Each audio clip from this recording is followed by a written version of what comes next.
নমস্কার। পশ্চিমবঙ্গে ভোটের আবহে এবার কিন্তু বাইক চালানোতেও রেস্ট্রিকশন আনা হলো। এখানে একটি খবর উঠে আসছে যেখানে বলা হচ্ছে দেখুন, ভোটের দুদিন আগে থেকে এবার বাইক চলাচলেও নিয়ন্ত্রণ। বাইক র্যালিও নিষিদ্ধ ঘোষণা করল নির্বাচন কমিশন। সাধারণ বাইক চলাচলেও লাগাম টানছে নির্বাচন কমিশন।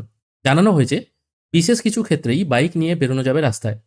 জরুরি পরিষেবা, চিকিৎসা এবং পারিবারিক ক্ষেত্রে বিশেষ প্রয়োজনে বাইকে ছাড় দেওয়া হচ্ছে। বিশেষ প্রয়োজনে স্থানীয় থানা থেকে অনুমতি নিতে হবে। অর্থাৎ ভোটের দুদিন আগে, মানে আমাদের এখানে ভোট হচ্ছে পশ্চিমবঙ্গে 23 তারিখ আর 29 তারিখ। এবার 23 তারিখের দুদিন আগে এবং 29 তারিখের দুদিন আগে বাইক নিয়ে বেরোতে গেলে আপনাকে পারমিশন নিতে হবে। তবে কিছু কিছু ক্ষেত্রে ছাড় দেওয়া হচ্ছে এবং কটা থেকে কটা পর্যন্ত বাইক চালানো যাবে সেটাও দেখুন বলা হচ্ছে। পশ্চিমবঙ্গে প্রথম দফার ভোটে দুদিন বাকি। তার আগে বড় সিদ্ধান্ত নির্বাচন কমিশনের। বলা হয়েছে সন্ধ্যে 6টা থেকে সকাল 6টা পর্যন্ত বাইক চালানো যাবে না। কেউই কি চালাতে পারবেন না? না, সেরকম কিছু নয়।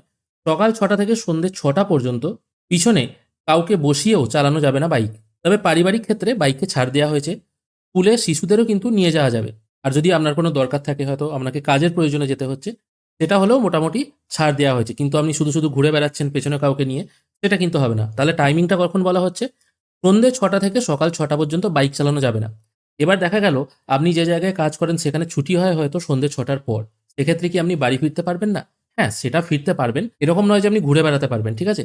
বাড়ি ফেরার প্রয়োজনে আপনি বেরোতে পারবেন বা এমার্জেন্সি কোনো ক্ষেত্রে আপনি যেতে পারবেন। আর সকাল 6টা থেকে সন্ধ্যে 6টা পর্যন্ত পেছনে কাউকে বসিয়ে নিয়ে যাওয়া যাবে না। কিন্তু যদি আপনি হয়তো স্কুল বা কলেজ যাচ্ছেন, স্টুডেন্টকে নিয়ে যাচ্ছেন, সেক্ষেত্রে ছাড় দেওয়া হয়েছে। আরও কি বলা হচ্ছে? বাইক র্যালি একদম নিষিদ্ধ করে দিয়েছে। নির্বাচনের সময় বিভিন্ন রাজনৈতিক দলগুলো বাইক র্যালি করে, সেগুলো করা যাবে না। তবে সন্ধ্যে 6টা থেকে সকাল 6টা পর্যন্ত যদি বাইকে বেরোতে হয়, তাহলে যদি কোনো জরুরি পরিষেবা বা মেডিকেল এমার্জেন্সি থাকে তবেই কিন্তু ছাড় দেওয়া হবে। অনলাইন পণ্য পরিষেবায় যারা যুক্ত আছেন আরকি, যারা বাইকের মাধ্যমে পরিষেবা প্রদান করেন, তারা কিন্তু বাইকে চেপেই করতে পারবেন। বাচ্চাদের স্কুলে পৌঁছে দেওয়া, স্কুল থেকে আনা, এগুলোতেও ছাড় দেওয়া হয়েছে। আর যদি বিশেষ পরিস্থিতিতে রাত্রে বেরোতেই হয়, তাহলে স্থানীয় থানা থেকে অনুমতি নিতে হবে। সাধারণত এমনি দিনে রাস্তায় বাইকের ভিড় চোখে পড়ে, কিন্তু কমিশন জানিয়েছে জরুরি পরিষেবার সঙ্গে যুক্ত লোকজন ছাড়া অন্য কেউ যদি বাইক চেপে বেরোতে চান বা বিশেষ পরিস্থিতিতে বেরোতে হলে এলাকার থানা থেকে অনুমতি নিতে হবে।